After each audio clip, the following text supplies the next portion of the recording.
नमस्कार फ्रेंड्स आपण मानक स्वागत करछि ओडिशा एक्सीलेंट यूट्यूब चैनल और एक नया वीडियो को। सो फ्रेंड्स एबे आसिला बुढ़ाबुढ़ी पार्थक्य भत्ता को नहीं बहुत बड़ खुशी खबर बहुत शीघ्र मिलवा पाई जाउछि। अर्थात एही मासरू वर्तमान आपण मानक मिलवा पाई जाउछि जो मधुबाबू पेंशन योजना रहिछि आहुरी 400 टंका। वर्तमान एथिरे केउ मानक मिलिबो एवं आहुरी केउ मानक केते टंका मिलिबो वर्तमान आपनको संपूर्ण विवरणी देबी। जस्ट आपण वीडियो को लास्ट जाय देखिबे जहा द्वारा बुझी पारबे एवं आपनको लाइव प्रूफ रो सहित देखैबी जहा द्वारा आपनको विश्वास टी हेबो। एवं जो बुढ़ा बुढ़ी माने पूर्वरु भत्ता पाउथिले 1000 टंका वर्तमान से माननको मिलिबा पाई जाउछि आहुरी 400 टंका। वर्तमान जो माने भी पर्यंत भत्ता टंका पाउछंती ताहेले आपनको बाई बड़ खुशी खबर आसी जायछि। वर्तमान आपण माननको एही मे मासरू आपनको मिलिबा पाई जाउछि आहुरी 400 टंका। वर्तमान एहा बहुत बड़ अपडेट आसी निहाती भावे मु आपण मानक लाइव प्रूफ सहित देखैबी।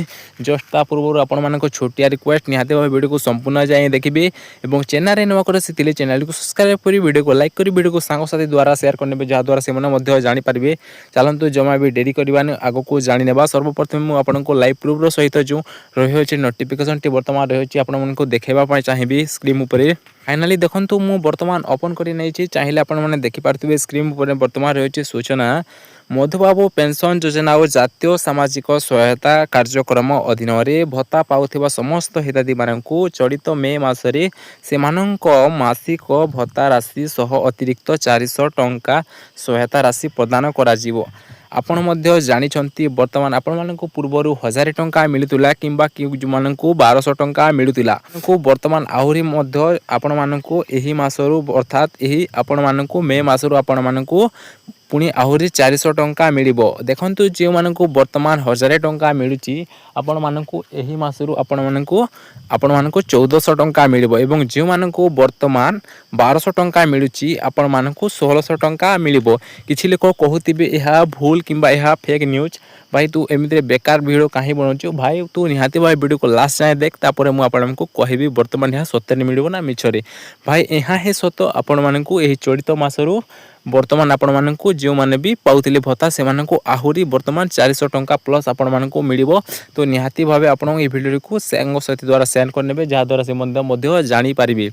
देखंतु वर्तमान जो रही अछि हमरो एसएससी पीडी हमरो ट्विटर पेज को चाहिए आपण मध्य विजिट करी वर्तमान जो रही अछि आपण माने चाहिए देखि पारिबे किंबा ए न्यूज रो आर्टिकल पेपर टी वर्तमान देखिबा पई चाहुचंती मु एही वीडियो रो डिस्क्रिप्शन रे देखिबी वर्तमान देई देबी लिंक टी आपण माने ए वीडियो देखिला परे आपण माने सेठी जाय आपण माने एही पीडीएफ टी मध्य आपण चाहिए देखि पारिबे। निहाती भाबे किछि लोकंक मन रे वर्तमान प्रश्न थिबा एवं एहा केउ मानको मिलिबो एवं हमकु केते टंका मिलिबो। देखंतु वर्तमान जे माने आपण माने भत्ता पाउछंती तो आपण माने जानिथिबे जने योग्य हिताधिकारी किंतु आपणक अनुसार आपणक योग्य हेपासरे आपणक पैसा टी वर्तमान भत्ता टंका टी मिलुची किंतु आपण जानिछंती मधुबाबू पेंशन योजना रहिछि वर्तमान एते किछि रहि अछि आपण जानिछंती जो हैंडिकैप अछंती किंबा विधवा महिला माने अछंती किंबा जो विकलांग माने अछंती से मानकु वर्तमान दिया जाउची किंतु जो माने भी वर्तमान 1000 टंका मिलुची वर्तमान सेही मानकु वर्तमान आपण मानकु पुनी तरी आपनको 1000 टंका मिलुची ता प्लस आपण मानकु आहुरी 400 टंका वर्तमान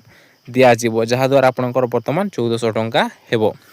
किंतु जो मानकु वर्तमान 1200 टंका मिलुची से मानकु पुनी आपण मानकु 1600 टंका दिया जिवो एवं एहा केउ मानकु मिलिबो। देखंतु वर्तमान एटारे सफा सफा कुहा जायछि वर्तमान भत्ता पाउथिबा समस्त हिताधिकारी मानकु चलित ए मे मासरे से मानक मासिक भत्ता राशि सह अतिरिक्त 400 टंका सहायता राशि प्रदान करा जिवो। वर्तमान समस्त हिताधिकारी मानकु जो माने भी योग्य बा भत्ता पाउछंती समस्त हिताधिकारी को मानिबो किंतु एतिरि केउ मानकु मिलिबो एहा कोहा जाय नै जेते भी लोकम भी वर्तमान योग्य होइछंती बा भत्ता पाउछंती मधुबाबू पेंशन योजना अधीन रे से मानकु वर्तमान पैसाटी मिलिबो। तो निहाती भावे आपण मानको जदि पैसाटी मिलुची कि नाही निहाती भावे हमको कमेंट माध्यम रे कमेंट करिवे। जदि भूल वीडियो बनेछि निहाती भावे आपण सूचना नै कि पुनी थरे मते गाली करबे मु किछि भी माइंड करिवे नै काहे कि मो चैनल माध्यम रे राइट इन्फॉर्मेशन देई थाए किंतु थंबनेल रे किछि माइंड करिवे नि जहा आपण मानको किछि सतर्क करबा पई वर्तमान कोइ बढ़ी चढ़ी के लिखा चेष्टा करी किंतु बर्तमान आपन मु जो वीडियो कहे बर्तमान यह अतिरिक्त बर्तमान ट्रू ही सत ही कहे किंतु निहाती भावे आपण मैंने जदि चाहिए देखापी चाहिए निहाती भावे आपको जदि किसी मन में डाउट रही आपको कमेंट माध्यम कमेंट कर जनइबे जदि भी आपको विश्वास हो ना जो आम रही वेबसाइट बा Twitter page T SSCPT department of government of Odisha बर्तमान आपको विजिट कर चाहिए देखिपारे। सो फ्रेंड्स आज रही छोटे इनफॉरमेशन वीडियो और आगे एमती अपडेट वीडियो देखा चाहिए निहाती भावे चैनल को मत सब्सक्राइब कर दिंतु।